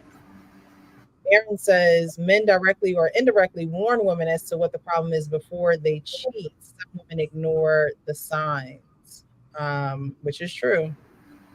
But I think that you need to take indirectly out of there and just be direct. As a man, I think that men just need to be direct, point blank, period. There is no in between, indirectly. I left this out so you can, no. You need to be direct. And if a woman can't take your directness, then she just don't want to listen to you. She don't want to cooperate. The Wife School Podcast. Hey, Wife School Podcast says it's because you can fake happiness. You can't fake that sexual connection distance. I don't know. I can't fake happiness. Whoever faking happiness, I don't even want to know how to do it. Black Lexicon also says they have an exaggerated view of manhood. His mate validated. But when she realized it was not true of all men, she came back to reality and left something delusional. All right, so we are going to go to final thoughts, and then we're going to get out of here. Again, I appreciate all those who have been here this evening, those in the chat, those watching on Facebook, and those who are connected to the channel through someone who's on the panel. So, guys, I appreciate you for being here. We're going to start with Hank. We're going to work our way up to our pin.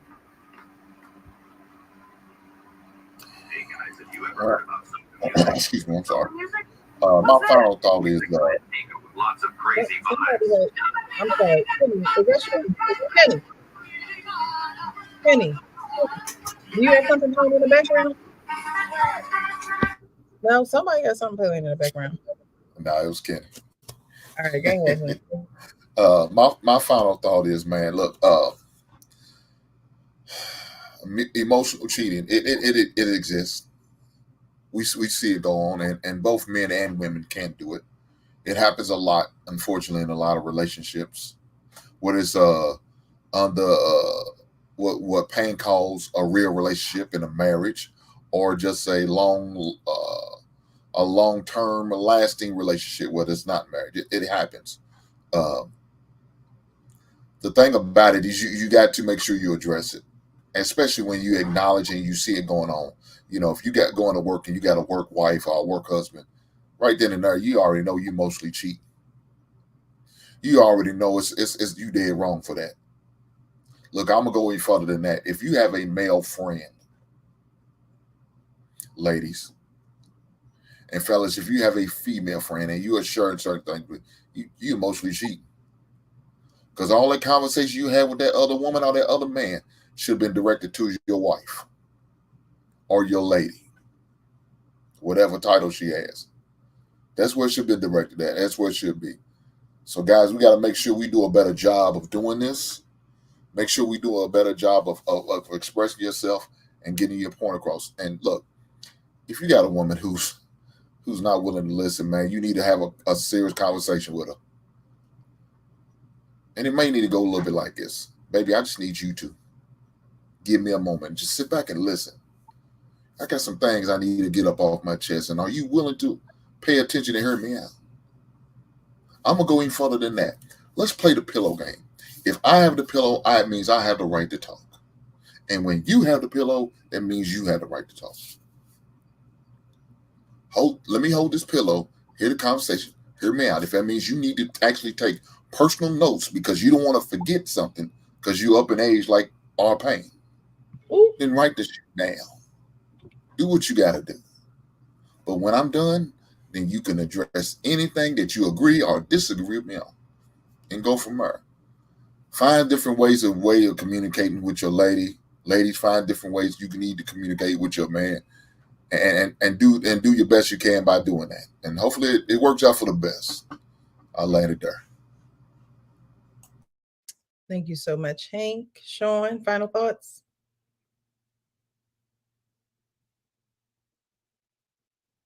Go on. I'm trying to take myself off mute. My fault. Thank you, Hank. That was very well put. And actually, I actually have reevaluated my position on certain things due to Hink's previous viewpoint. You know, because I do have a lot of friends that I have spoken to, and he makes a valid point, and I share that point regularly. But it's even deeper that if you are in a relationship and you're speaking with me, then you are emotionally cheating on that relationship because you should be speaking to a man. And I say that pretty regularly, but I just want to reiterate that past conversations that I've had, and Hank brought up some good points that I was like, you know what, I'm going to even define it further because it's absolutely the truth. Okay. And so, lastly, I'm sorry for stopping. Lastly, is that we need to have better emotional regulation. And what I always say, we need to be able to have trust. Without trust, you can't have love. And love is the driving force of many of the relationships, and unfortunately, it's missing in a lot of them. And I'll end it there. Okay. I love when the panelists get some good takeaways and are mindful of what's going on. Hank, you done taught Sean some things. Thank you. And Sean, thank you for being open to, you know, give us that precious gem. You like how I did that? Of what you learned from Hank. So thank you. I like that. Kimmy, closing or final thoughts? Be brave, be daring. Love up on the people that love up on you, especially that special one in your life. In no way, shape, or form am I advocating for you not being totally transparent and bare to the woman that you love. But don't be foolish and offer your 80 and she's only giving you 20. Be discerning to the woman that you choose to submit confidently into. Then it'll work. In moments of adversity, she should already know what not to do to hurt you. Rather put that liniment on your wounds. You're in for the long haul. Too many people quit too quick on things that could be forever. And I don't care what most say, the pickings is slim. Love who gonna love you back and be intentional about it. Don't be on the other end, sipping Ripple in the park, talking about what never was. Presenting a life that you deprived yourself of living because you were fair to be open. You're fearful to be open. And I'll leave it there. Thank you so much, Kenny. And Arpane, final thoughts. I think you're on mute. It was Hank made me go on mute, so I was trying to honor him by shutting up. You know? Listen, you know, one of the things about coming up on these panels I is don't think that it might have been that Ripple that Kenny was talking about. you know, it's one of the things coming up on these panels. It makes you reflect a little bit, right? Because we put terms to things that you never think about. I mean, and this is true. This is no word of a lie. I've never spoken to anybody about my relationship with my wife.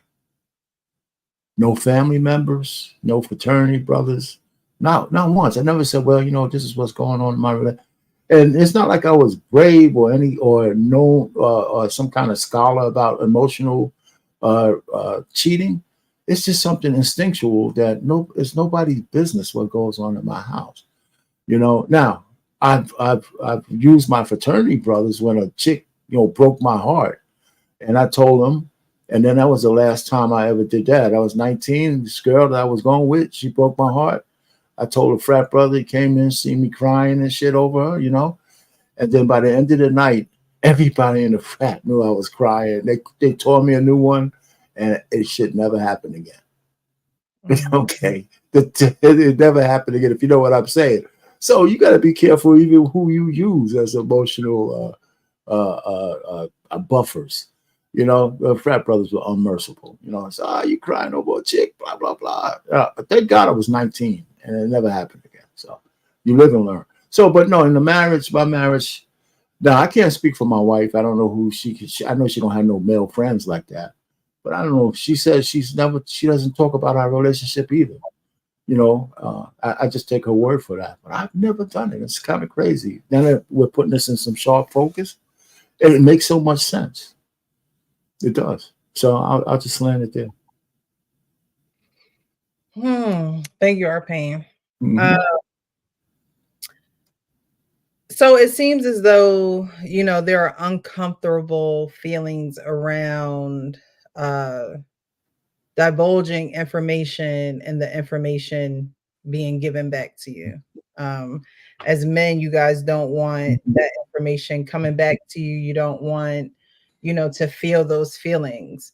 And that's why I say practice this communication with someone that is going to help you with that, because life is not going to give you raindrops and rainbows all the time, right? And you can't control everything. As men, you control what you can in your environment and in your home and things of that nature, but you can't control everything. And so men are going to have to, and you guys are more mature, and so you've gone through things, you've been through things, but there are young men who like those fraternity brothers and things of that nature, you know, just young men in general, because there's an uncomfortableness around those feelings. It's like, I'm not going to do it. Or because there's a bad experience around, you know, people knowing that a girl broke your heart or y'all broke up or you just didn't take it well. Because there is uncomfortableness around that, you don't like the way that feels. That's your first sign that that's something that you probably should work on and be mindful of. That is something that you should talk to, not a friend, but maybe someone that can help you, because those feelings are there for a reason. Feelings are indicators. They are things that actually, feelings teach you certain things about yourself. And so my final thoughts, just like last week, is to be mindful of those things. And I think that men, although you guys have to be cautious of who you tell what to, I think that more men should communicate more and should tell someone more of what's going on with them, honestly. Whether it's about a relationship, whether it's in life, professional, I think that that should be a practice for men. And you shouldn't care about what nobody got to say about you, no matter what the circumstances is, whether you got broke up with, whether your heart got broke, like, you shouldn't care. It's a part of life. It's you're just gonna go get older, get stronger, get wiser. So those things shouldn't bother you as much as they should. But as a woman, I can't necessarily tell you that. All I can encourage you to do is to acknowledge those feelings and learn where they're coming from, so you're not uncomfortable in them when it happens, because that's what happens. Two people get into relationships and now you're having this uncomfortable feeling, and instead of saying something about it, you just don't, and you just go on to the next day like, it's, you know, oh, it's just a Tuesday, and then Tuesday becomes Wednesday, and then Wednesday becomes Thursday, and then Thursday becomes 5 years from now, and you still have that same uncomfortable feeling around the same topics, around the same conversations. And then you say, oh, well, you know, I don't tell women nothing because, you know, they got big mouths and they want to tell everybody. No, you're uncomfortable. It's okay to say that. It's okay to say that, you know, is bothering you and your, you know, in your ill na. It's okay. It's okay. We know you got that feeling in your stomach. You know, women go through these feelings as well, but I don't think that women keep things bottled up, because we know how that affects us physically, and those things cause illnesses. If you don't take care of those things, they will cause an illness on the inside of you that will come out of the outside of you. And so we all need to be, you know, emotionally smarter so we don't become physically ill. You know, you can be in a house with someone, two people in the same home, and you're stressed all the time. But not only are you stressed all the time, you're sick. And now you're going to the doctor for this ailment and that ailment, and got to take medicine for this and take medicine for that. And it's only because you're not emotionally well. You could be eating right, you could be sleeping right, you could be, but because you're stressed and you don't want to have these conversations, now you got to take medicine and pay a copay for a prescription that if you just talked, you'd be fine. So my final words or final thoughts is, guys, it's okay. You shouldn't care about what anyone has to say to you, but if you can't trust the person that you're in a relationship with, then you probably, or if you can't trust yourself to have those conversations, because a lot of times it don't even be the other person. We put it on the other person. We do. But a lot of times it's you. You had a bad experience with sharing information. And so you shouldn't hold that person accountable because you can't share information. You can't open your mouth about what's on your mind, what's on your heart, and on your soul. Those things are important. And if you don't feel like a woman can help you in that and encourage you and, inspire you to feel differently and look at things a different way, if you don't have a woman capable of those things, then you shouldn't be with her. Then she's the pump and dump, like Arpain has been saying. She's just getting her back blown out and you just, getting one off, and the world is still going around, but you still can't talk about what's going on with you. So the pump and dump really doesn't mean anything. You just wasted your sperm.